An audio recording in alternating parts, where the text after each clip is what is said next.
My name is Sherine Osbourne. I'm the Employer and Alumni Liaison from the Career Center, and I will be your moderator this afternoon. I'm going to ask our panelists to briefly introduce themselves. So let us know who you are, your role, and your organization. So my name is Adrienne Middlebrook. I'm the Marketing Communications Coordinator for the Greater Charlotte Hockey League. Thank you. Hi everyone, my name is Manuel Arellano. I'm with Scotiabank and I work in communications and change management. Hi, I'm Sherine Osbourne, and I'm a Communications and Marketing Advisor with Service Canada, Ontario Region. Thank you. And hi, my name is Lyan Khazanchi. I work with TD Bank as a Communications and Employee Engagement Manager. Hi, I'm Christine Bernard, and I am a Communications Manager for Shaw Communications. As a Communications Manager for Shaw, my particular role and why I was hired was to simply elevate our CEO and our executive suite's brand within Shaw. So one of the gaps that we had at Freedom Mobile specifically is that a lot of people, having been in a world where they were formerly Wind and then being changed into Freedom, didn't really get to know who their new leadership team was. And that, as you know, from an internal communication perspective, is super, super important for building engagement and awareness within your company. So I was simply hired to be able to come in, really make our CEO, as he likes to say, look really good amongst the employees, and really just kind of build a relationship, right, between him and his executive team and the little guys, as we say, right, those that come in day to day and are doing their work, but they really want to get more out of what they do. So it's really, again, just letting them bridge that gap, build relationships, and really know who's leading their team. The responsibilities I have as a communications manager at TD they vary day to day, as you guys always probably know, being in communications. But really very similar to what she was saying for Shaw is make our executives look good. So a lot of ghostwriting for the executives. They don't ever really do the writing themselves. It's really the communications team who does it. Develop strategies to enhance the TD brand and make employees want to stay with the bank, keeping them engaged. So different initiatives, different employee educational offerings. So it varies role to role, I would say, but my specific pillars are educational offerings, communication strategy, events, community giving, and reward and recognition. Hi, so as a part of my role at Service Canada, our clients are internal. So our clients are different branches. We have 6 branches within Service Canada, Ontario Region. So that's with every initiative, making sure that information is available on our intranet so our employees are aware, also that they have their tools at hand that they need to do their jobs. As well, we do support our ministers, so we do a lot of events throughout Ontario Region. So that's ensuring that we take photos, we do videos, we do a lot of writing, similar to what Lyan mentioned, again, for executives or our different branch managers, speaking points. We have a lot of our programs that are external facing, so we make sure that we have the lines available for our leadership. As well, I recently worked on a project for one of our local Service Canada centers and doing digital marketing, so it varies. Part of a project team within the finance department in Scotiabank.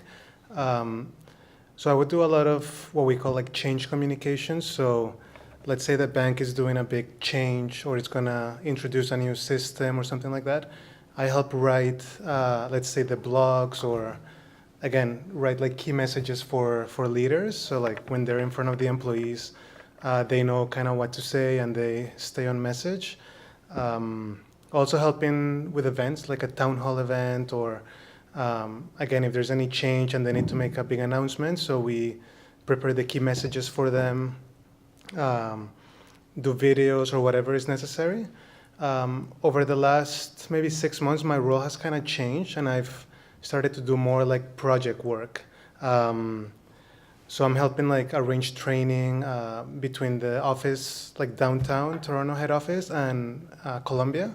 As you know, Scotiabank has operations all over Latin America mostly. So I've actually had to go down to Bogota like 4 times to train and just do a lot of meetings and kind of do a lot of project work, like do conference calls with people in different countries. So that's what my role is right now. So it's kind of moving on from communications to more like project-based work. So my organization is quite small. It's only 15 people. So as the marketing communications coordinator, I tend to wear a lot of different hats. Whereas somewhere like Scotiabank might have a dedicated social media person or several, I do all the social media. So on a day-to-day basis, it's a lot of social media management, website management. I help with events, work with our sponsors to ensure all communications materials are fulfilled. I'm pulled in a lot of different directions, and you have to really learn how to be versatile in your skill set. Public relations is another thing I assist our executive director with. So I do a lot of things within the communications umbrella within my organization. So for our next question, would our panelists be able to share a little bit more about your career journey? So specifically, what brought you, because all of you are York alumni from the Communication Studies program, so what took you from that program into your first relevant position and then thereon after? So I graduated York in 2013 with a degree in communications, and I had no real idea of what kind of area of communications I wanted to concentrate on. So I just started applying to a bunch of different communications type positions. I worked in tech communications for about a year and realized what I didn't want in a job, which is also very important to learn early on. And I kind of I was in an unhappy position, and I quit my job and just kind of decided to figure out what I wanted to do. And in the meantime, I applied to a part-time role at a skating school, and I kind of I played hockey growing up, rediscovered my love of hockey, started doing communications work for them. It morphed into a full-time role. It allowed me to network with people in the hockey community, and then I ended up in my current role within the Greater Toronto Hockey League. So I graduated in 2008. And then when I graduated, my first job was working with a small community newspaper. It was a Spanish language newspaper, so that allowed me to improve my writing skills and communication skills in Spanish, which, again, I didn't know, but now, I guess almost 10 years later, it's come really handy, because now I'm working with different countries and employees, like in Colombia, Peru, Mexico. So I graduated in 2008. When I started my studies, I was undecided, so I had no idea what I wanted to do. And then I ended up doing communication studies and fine arts cultural studies, like a double major. So yeah, my first job was in that newspaper, and then I was there for a couple of years. Then I went back and I did my master's in international development. Then I had the opportunity to do an internship in Peru. So I was there for 6 months. Then I worked with United Way, and I was nonprofit. I actually also worked at York for a year doing communications. And that's how I met someone that put me in contact with, I guess, the first person who hired me at Scotiabank. So that's kind of how I've ended up in this role. So I guess you never know where you're gonna land, but I think Steve Jobs said, you can only connect the dots, looking back. So, yeah, you just gotta get started, and then you'll see where it takes you. So I majored in English and Communication Studies. I graduated in 2003. My current role is my first role in communications. After York, I did about a year in broadcast journalism at Seneca College. I've worked for the government over the years. I started off with Canada Revenue Agency, then started at Service Canada, and it's really weird how I got into this. There was a director of mine that had become the communications director, and we were celebrating her 35 years in government, and as a part of her speech, she mentioned Marshall McLuhan. And I remembered going to her office after. I had to drop something off, and I said to her, "Oh my gosh, you brought me right back to undergrad. I haven't heard Marshall McLuhan anywhere ever." And she's like, "Oh, what did you do?" I said, "I did communication studies." She's like, "Did you?" I said, "Yeah." She's like, "Send me your resume." I'm like, "Okay." So I continued talking, and she's like, "No, send me your resume." And so what really got me started was knowing her from another branch, and then just that random conversation about Marshall McLuhan that got me into communications. And the work that I did at Seneca, it really helped because as a communications and marketing advisor, you do a bit of everything. So it's really helped. The video work I did there helped, the writing helped, and just what has really paid off for me is just really networking and, like Manuel mentioned, connecting the dots. So I did my HBA at York in communication studies as well.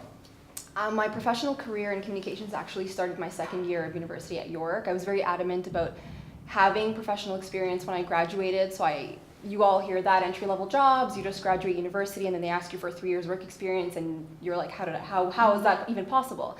So every opportunity I would get an internship, or I would contract with someone, or I would freelance, or I would do something where it would be in communications so that once I graduated, I had that experience. So my first real job was actually in the basement of a startup, and a true story, and I did communications, marketing, social media, digital marketing, all that. 3 to 4 internships later, once I finished at York, I also went to Seneca. I did a postgrad in public relations and corporate communications. It was an amazing program. I recommend it to almost anyone who wants to get into communications at all, like for any reason, specifically because of the hands-on experience. It's very different doing a postgrad at a college. You need the university background, you need the theory, but you also get that hands-on, real-life work experience, if that makes sense. And so then while I was at Seneca, I also did a couple of jobs here and there, some contributing to some magazines, stuff like that, just to get that experience and to build that portfolio. Once I finished at Seneca, I started working full-time, and then I also did a master's in digital marketing online. Finished that. I did that because, one, I wanted to sort of get a little bit of more marketing background in my toolkit, because I felt like I was pretty heavy in communications and PR, and kind of like what they were saying is that you wear a lot of hats and there are so many different fields under the communications umbrella. So once you guys look for a job and it says a communications manager or a coordinator, you may think it's focused on writing, but it could actually be totally focused on social media. It could be any of the others. So you want to make sure that you have all of these in your toolkit. So I finished my MDM, and then I'm currently doing my MBA to be able to gain that business knowledge, because I felt like, okay, communications, marketing, PR, writing, events, all of that jazz, I have that, but now I want the business knowledge so that I can be a valuable asset to any organization I go to. And yeah, I'm here right now. I've been with TD for 2 years. Prior to TD, I worked in government, startup, think tanks, gourmet, so dipped my toes in different industries to kind of find out what my niche was. My journey is kind of like bits and pieces of everybody else up here on this panel. While I was at York, so I graduated in 2013, but while I was doing my undergrad, I got a job at Panelist, just working in their call center, again, just to help me pay tuition. And it was through networking that I had actually discovered something called corporate communications, which wasn't even something that I was familiar with. For me, in my mind, I thought I would always end up in broadcasting. I even did my internship with Rogers TV. So that's where I had planned to go. And by the 3rd, 4th year, I had started networking with people within my organization, within their communications department, and just discovered that there's a whole world of communications out there that I never thought existed. Things that I took for granted, such as like company-wide emails, right? Like there's someone behind the screen writing that, or the internal blogs or video posts or any like CEO messages. And as I started to network with people within my organization and discovered all of these different roles that made up this essential service of our organization, I realized that this is something I might want to kind of dive into a bit more.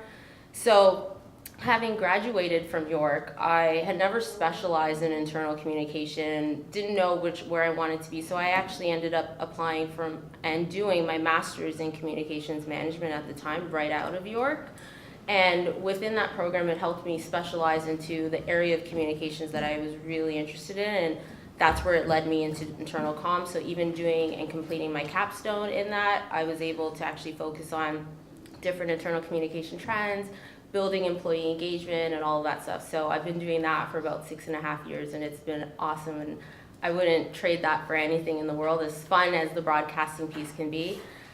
Which leads me to my job today. So I'm still within the telecom industry, but I work for Shaw now, of course, and it's kind of like a best of both worlds, because I get to focus on really great initiatives, focusing on building our town halls, doing video blogs, but I also get to take part of being on set when we shoot our Will Arnett commercials, right? So I still get to tie a bit of that broadcasting in with my comms experience. And for me today, now looking back at it, I try to kind of share my experience with others that are coming up in this industry as well. So I'm actually officially teaching at the York University's postgraduate certificate in public relations. So that's also another program, just like Santa, which are all great options that I would recommend if someone wants to kind of find out more info about that or do something a little bit extra once you graduate. That's something I would recommend looking into as well. A lot of similarities when it comes to your career journeys, but definitely a lot of differences as well. And I just wanted to highlight a couple of things because I think things that you mentioned within your career journeys really prove to be tips for current students who are looking for jobs. So one of the main things that we hear almost in every single panel and every single department is hands-on experience, right? So what can you do right now to get that hands-on experience? There may be an internship that is associated with the program that you're in, there may not be. But if there isn't, that doesn't mean that there's not options. A lot of companies do post internships now as well. A lot of volunteer opportunities that are available, especially if you're looking for not-for-profit. I feel like, especially when it comes to communications, I say the same thing with like HR.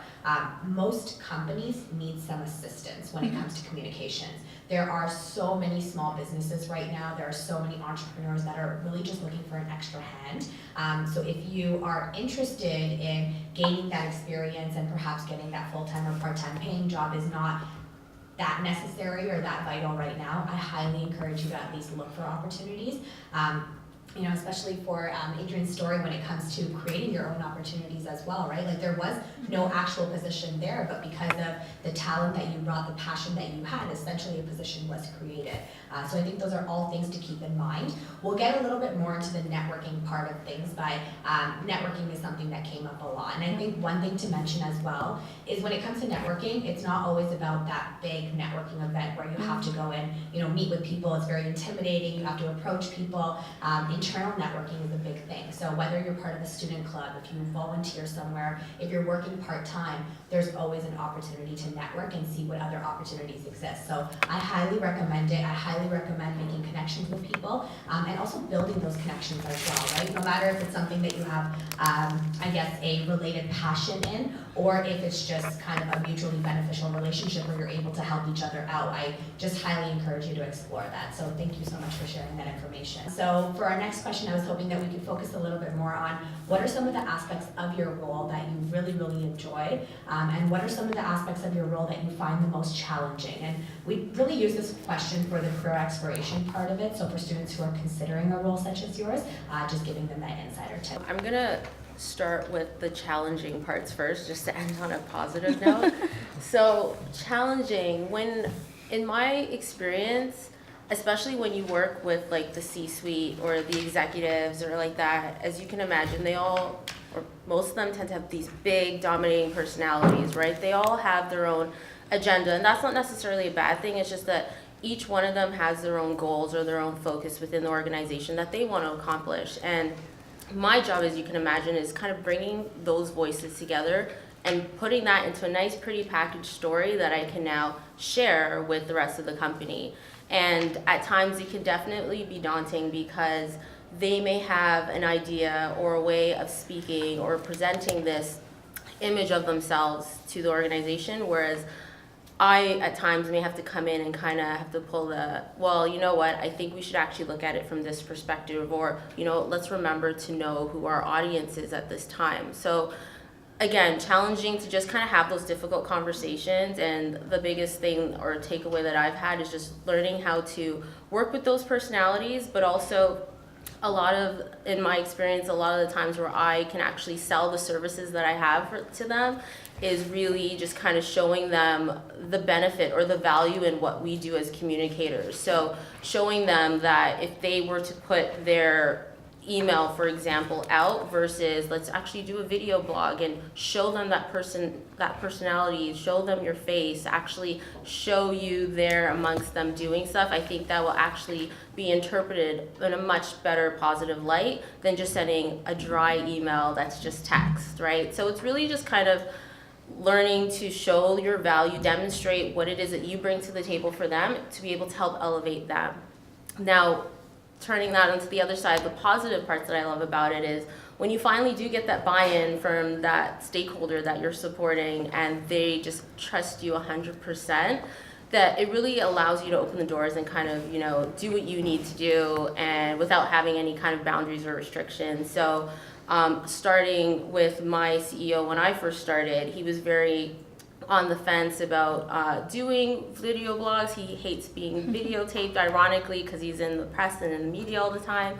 But really just having fun with it and putting that fun spin on it and making it less formal and more conversational really kind of changed his attitude towards it. And because of that, it allowed me to be able to kind of do these things more often with him, which was great. A lot of his executive team saw what we were doing to kind of elevate his brand, and we're like, hey, Christine, like, when can I be in the next video shoot? Or, I've got some ideas. I really want to take pictures at the next event, and I want team members to be able to see it. So really just having a voice and a seat at that table when they're making decisions, and also showing that how you can help influence and shape their narrative was huge for them and also for myself and my job. So I would totally recommend that if you ever get the opportunity to network with other people in other departments, but also not that, just even collaborating with them and trying to help them, demonstrate to them how you can help make their project maybe soar, maybe be a bit more better interpreted by their audience, I think will go miles for just being successful in general. I've been trying to explain what communications is to a lot of my friends, a lot of my family, and usually they're like, do you mean journalism? Do you mean like you're a reporter? What exactly are you? So before I answer the question of what exactly are the nitty-gritties of my role, the best way I frame a communications professional is think of the press secretary of a White House. For the messages to be transmitted, for us to know what's happening in the White House, the press secretary. Similarly, that's how I see a communications professional. You won't be able to see or hear from a lot of these companies, organizations, brands. You won't know what's happening with them internally or externally unless you have that team or that person delivering that message, creating, drafting, storyboarding, and then delivering that message. That's kind of how I frame a communications professional. In terms of my role specifically, very similarly to Christine, my challenge, I would say, is so I ghostwrite for a lot of executives, and it's awesome because you get to really be the voice for that executive. You don't get the credits. A lot of people ask me that. So like if you write for an executive, does your name go at the bottom? It doesn't, unfortunately. It's under their name. But you do get to write for them. Your writing gets to be presented as a senior vice president or executive vice president or even CEO. So that's a pretty cool career accomplishment.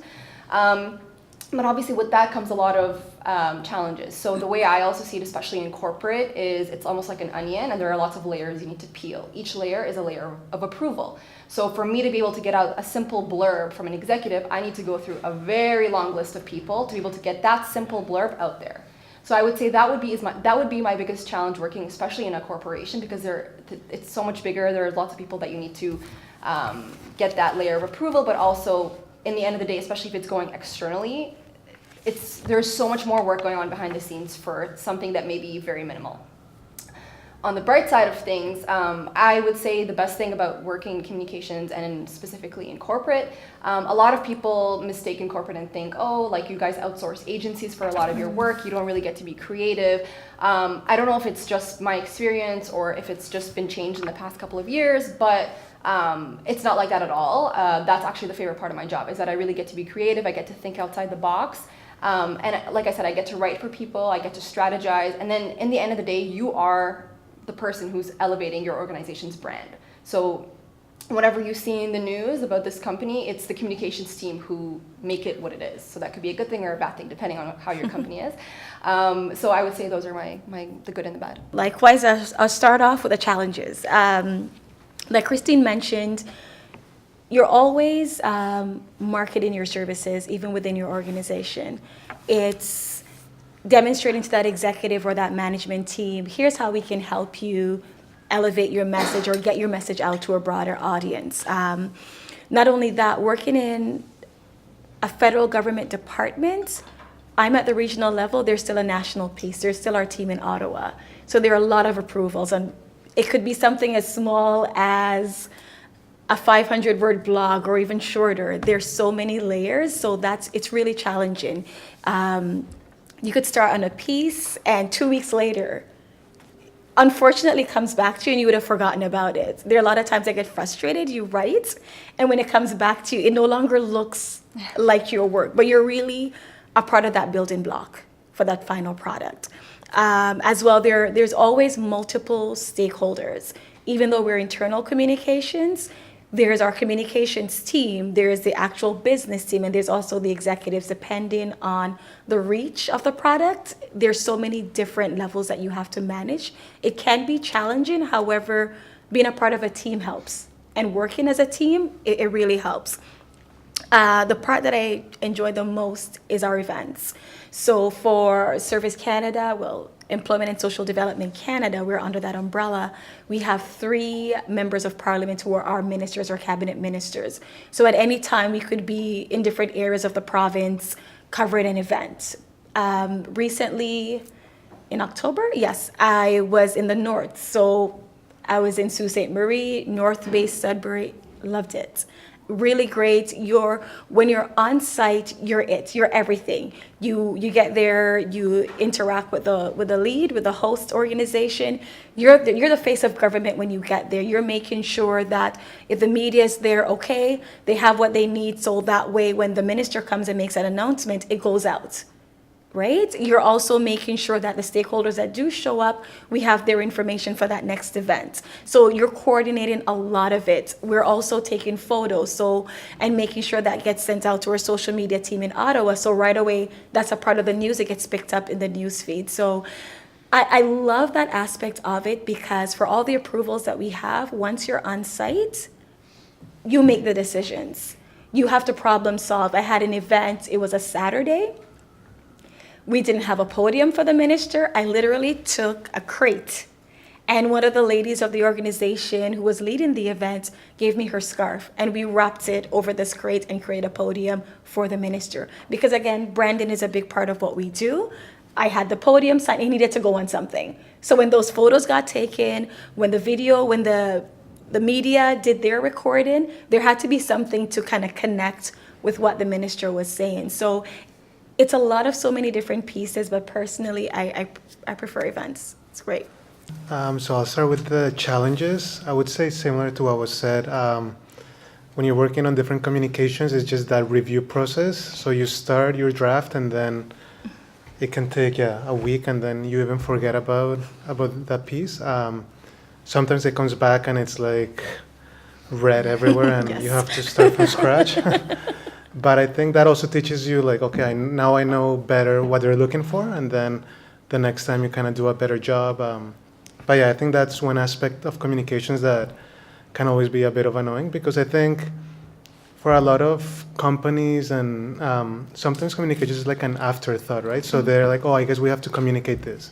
So they'll bring you right at the end, rather than involving you from the beginning, and then you have all the context and you've been part of the process. So that can be kind of challenging.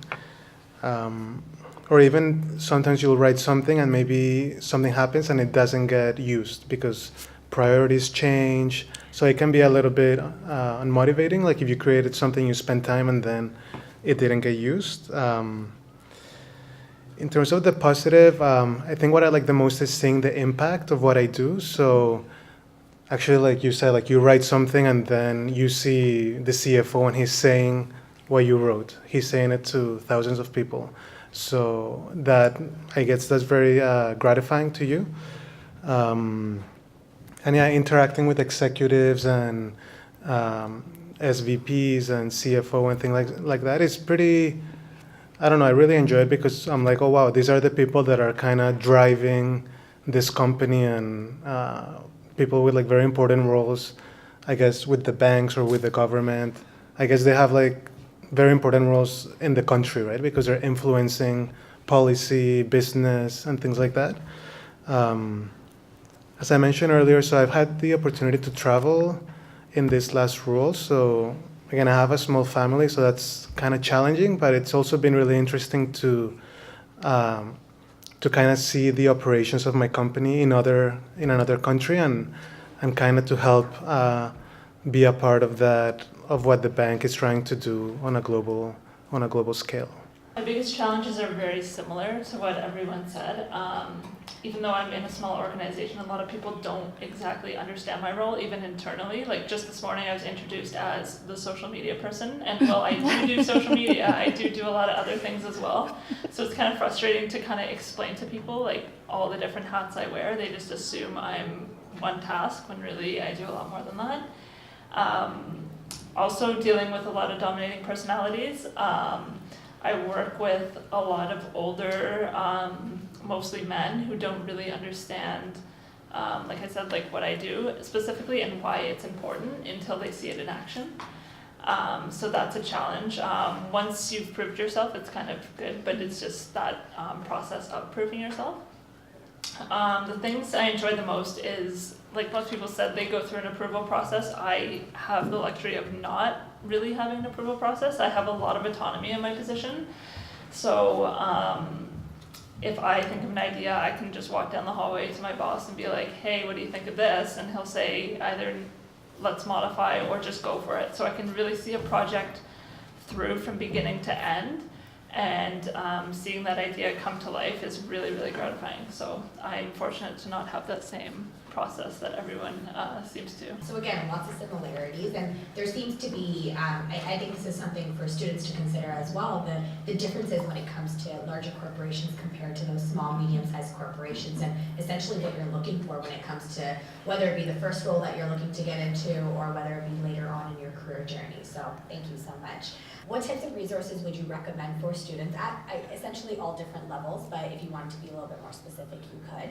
And also, any tips that you may have. We mentioned networking, but any tips that you have when it comes to what's worked for you when it comes to networking, anything to do with job search, so things that you've noticed, perhaps mistakes that you made or mistakes that others have made, or things that made you more successful. I would say take advantage of the resources you have in school while you still have them, because they won't always be there for you once you graduate.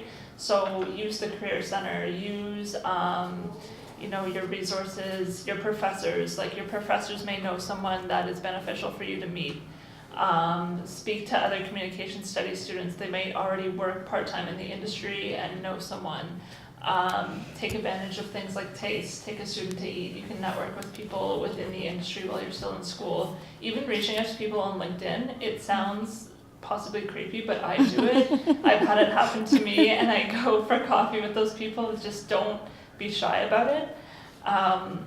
Networking is also very, that helps you network, but one thing that's really helped me is volunteering, because it allows you to demonstrate your skill set while meeting people. So through volunteering, I've met so many different contacts within the industry that I still keep in contact with, and it allows you to really demonstrate what you can do.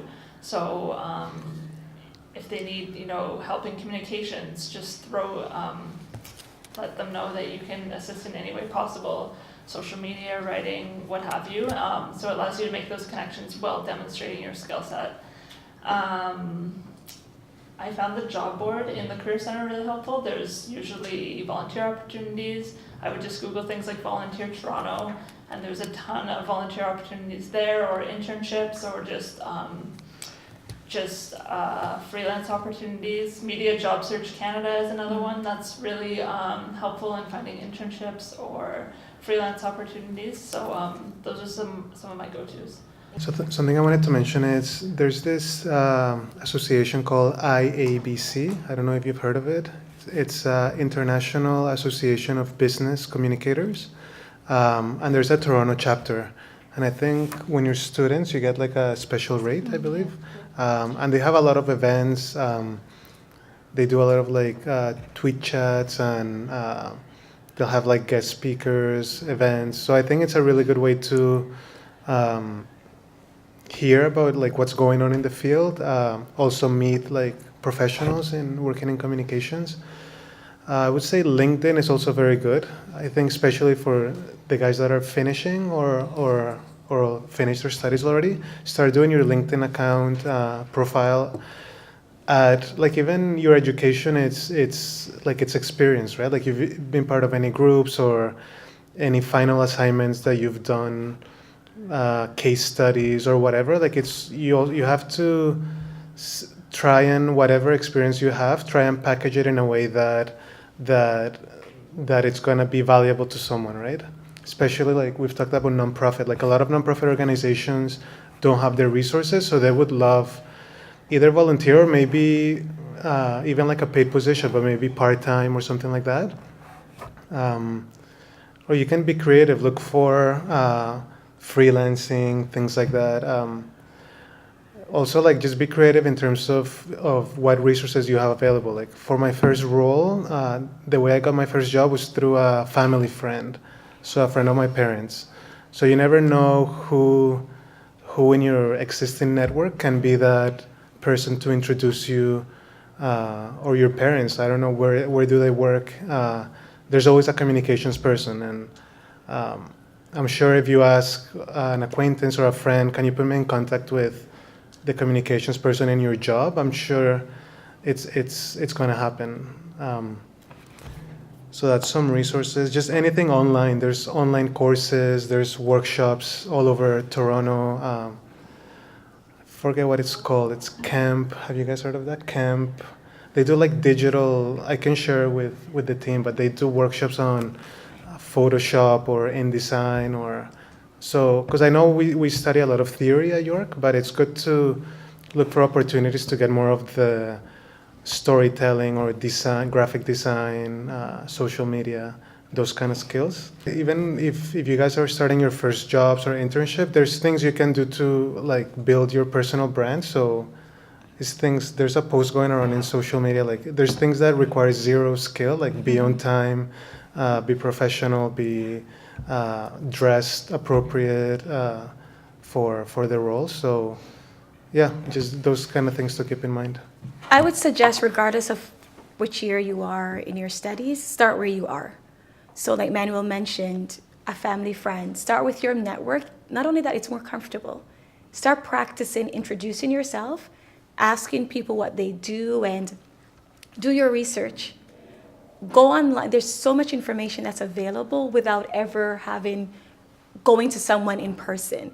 So do as much background research as you can. Not only that, do not discount the jobs you may already have. Christine mentioned she was working at TELUS. That's what really introduced her to corporate communications. I worked in the federal government for over 8 years before I even knew we had communications within our department. And it was my work in programs that got me to my position in communications. So honestly, do not discount that.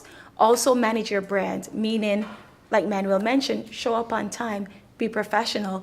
I currently have the opportunity to work with, we have 3 students who currently work with us, and there's one student in particular, she shows up for work every time, meaning she shows up dressed for the role, she shows up on time, and she does the work. It's always a joy working with her, and it's always great when you can refer that student to someone else or refer someone else. So be mindful of your brand. Also online, what are you posting? What information are you sharing online? And even basic things like a driver's license. Like I drive a lot for my job. When we go to events, we take fleet vehicles, but we're driving. I drove all the way up north, Harringtail, from Sault Ste. Marie to Sudbury, but live to tell the tale. I'm so happy. But even basic things like that, knowing other languages, coding. For example, in government, government's old. It takes a long time to do things. There's so many things that are happening in communications that even though it's been around for so long in government, it's fairly new. So whatever task or skill that you have, do the research. What are they doing? What are they expanding into?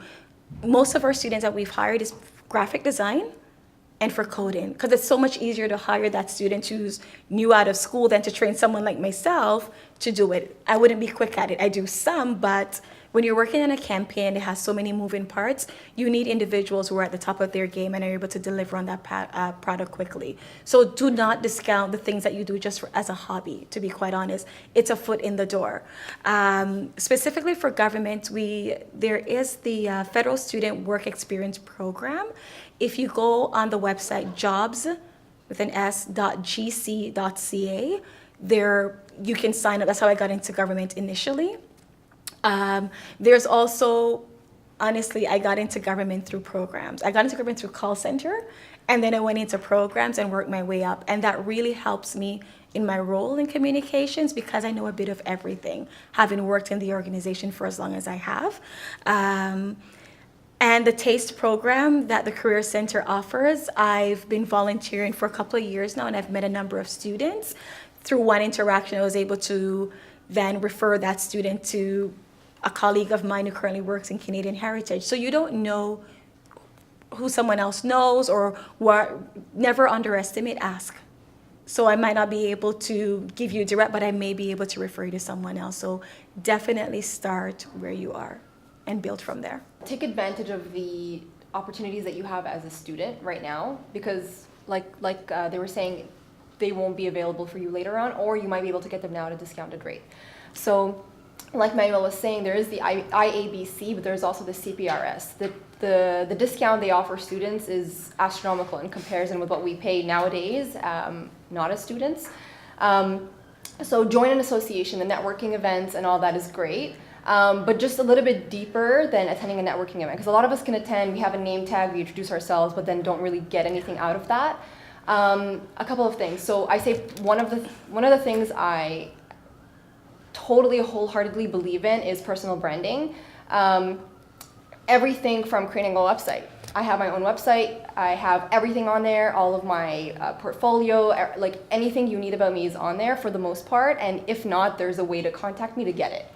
And then on my actual website, you can also see that I personally branded it to match my resume, to match my cover letter, my business cards, any kind of deliverable I will be giving out is all in the same branding. So that just shows the organization that you want to work for, that you know how to brand, so you are an asset to them. The other thing that I did when I was in your position was informational interviews. They worked out so well for me. I got lots of job offers just by informational interviews. They are basically what it is I would go on LinkedIn, I would, as they were saying, creep people, see different companies that I want to work for. I'd never target the person that works in HR. They're not going to answer you. Find someone potentially at your level, maybe a little bit higher, connect with them first and then reach out to them. The most important thing I would say with informational interviews is right away to say, I'm not looking for a job. Because usually, you can imagine, me, myself, I get tons of LinkedIn messages. Hey, are you hiring at TD? Can you offer me a job? I don't know you. Even if I was hiring, I will not give you a job. So that's the first thing. Don't be that person. So if you are reaching out to these people, right away say that you're not looking for a job, and then talk a little bit about yourself. Say that this is an informational interview for the benefit of wanting to know more about the company, more about how it operates, that sort of thing. And then once you and this person have an agreement, you meet with them for coffee. You have a preset of questions. Usually it's not longer than 30 minutes. And then just out of that conversation, depending on how it goes, they can most likely refer you to someone or say, oh, you remind me of this person, or, oh, I saw internal job posting. That's another thing. A lot of the job postings for these organizations are internal. You don't see them outside the company. So having that into the company really does help. So they may be able to refer you to someone or not. They might be able to keep you in mind for a future job posting. The other thing, and I was actually having a conversation with someone on my team this morning about this, and it's a little bit of a newer topic, is having a sponsor or sponsors. So what this means, they're just basically people, I would say 3 to 4 levels more senior than what you are, that can be your sponsor. Basically, that can vouch for you when an opportunity arises, that can seal the deal. Not a reference, so there's a big difference between reference, mentor, coach, sponsor. There's a lot of those words, kind of moved around, but I would say a sponsor. So for example, one of my VPs at the bank, him and I have had lots of conversations. He's seen my work, he's seen my performance, he's helped me out when I'm not able to deliver something to the expectation that I was meant to meet. So he knows me pretty well, and he's someone that I can go to if, for example, I'm ready to move into my next role. And the hiring manager is like, thinking about it, not too sure. He can make that call and seal the deal. So they basically are almost like your cheerleaders on the side who totally believe in you. But to be able to get that sponsor, it does take work. It doesn't just happen. You really need to build that relationship with that person and show them why they should be your sponsor. So I would say those are my tips. And the last one is be ready to take on unpaid work. When I got my first internship, the one in the basement, It was obviously unpaid. And at the time, my ego was killing me. I was like, why am I taking unpaid work? It was full-time, it was 9 to 5, 5 days a week. It cost me so much to get from where I lived to where this job was. I was losing so much money, but in the end of the day, that, like staying in that role helped me get my second role. And that helped me get my third role. So it's crazy how much those 4 months of an internship unpaid, for sure, it's a little bit difficult, but I had to drop my ego and just say, listen, I'm gonna take this 4-month internship. I worked like crazy hours, but in the end of the day, I got my second job, which was paid.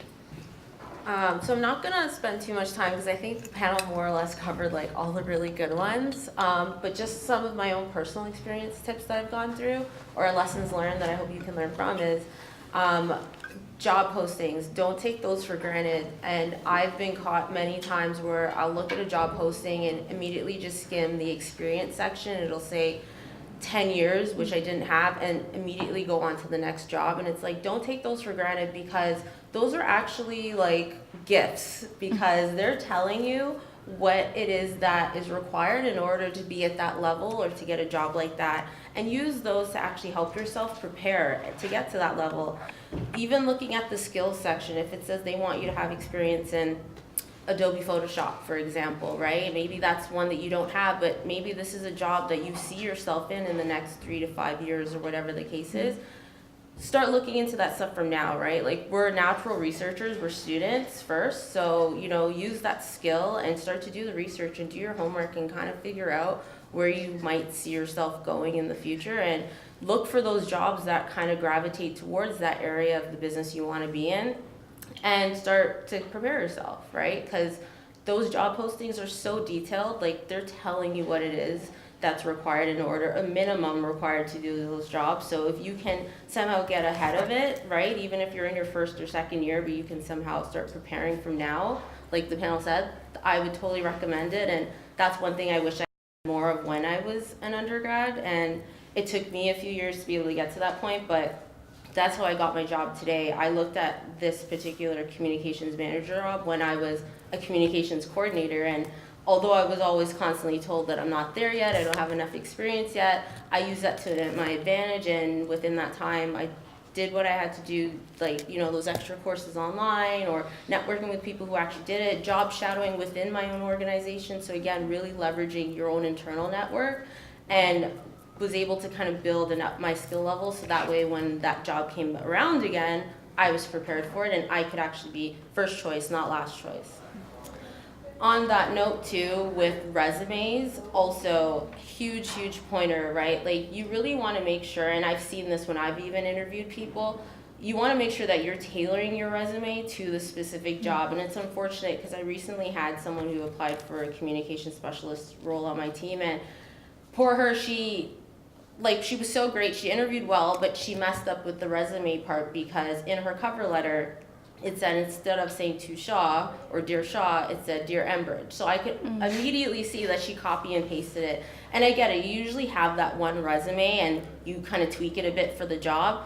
Spend the extra 10-15 minutes, just review it and make sure it's actually customized to the role you're applying for, because it's very easy to, maybe it's the same position title, but it may not be the same company. And there are certain keywords that employers are going to pick up on that either tailor towards their job or don't. And you don't want to be applying for the same job in a telecom company versus in a grocery company, right? Because there are certain words, certain skills that are different. So just spend the extra time. It's going to be so worth it. And that way you don't make those little mistakes and you get kind of eliminated from the beginning, right? So I would totally recommend that. And then my third piece of advice is just be confident in yourself, in what you have to offer. You may look at yourself on paper and say, I don't think I'm there yet, but don't rule yourself out necessarily just yet, because you never know what the competition is. There's been times where I've looked at jobs that I've applied for where they wanted 3 to 5 years experience. I was literally at the 3-year mark, but I'm like, there's gonna be someone who's got 5 years. Like, what are my chances? Don't do that to yourself, it's not worth it. Just be confident, put your best foot forward. As everyone said, you at the end of the day can share your story, share your brand, and you never know what that employer is looking for. So literally just go in there with your best foot forward. Tell your story and just let it go from there naturally, because you may be that person that's actually more confident in what they're doing, right? Experience is definitely one thing, but willingness to do the job. Like, are you just here because you think you're entitled to the role, or are you here because you know that no matter what, you're willing to put in the work, right? So just be confident. Don't let anyone tell you you can't. And yeah. Do your due diligence of doing the research. It is so much easier to ask for a connection. Say you talk to a friend and you ask them what their parents do, and you realize that, okay, one of their parents maybe works for a TD Bank and you want to get connected to someone from there. It is much easier to say, I did some research on LinkedIn, I found this person that works in communications, do you happen to know this person, can you help us make a connection, as opposed to, can you get me a job? It makes a huge difference when you do that preliminary research, because it makes it easier for them to make that connection, and you're more likely to have success when it comes to moving forward with those relationships and actually being able to meet people that way. If you send a resume into an employer for a job posting, many times it's actually going through a computerized system. So an applicant tracking system is something that a lot of organizations are moving towards. And essentially what this is doing is it's scanning your whole resume and cover letter for keywords that are present in the job posting. If you are not customizing your resume and actually tailoring it to the job posting, your resume may not even make it to an actual person that looks at it. Many times they're looking for 60% matches, or perhaps even more. And although the job posting has all these skills and qualifications that they're looking for, I think it's also important to mention that you kind of have to take a look just to see, okay, if you match, I normally say the rule of thumb is about 70%. If you match 70% of those qualifications, I would definitely recommend going forward and applying, but make sure that 70% of skills that you have is actually reflected in your application, because that's what's going to push you through.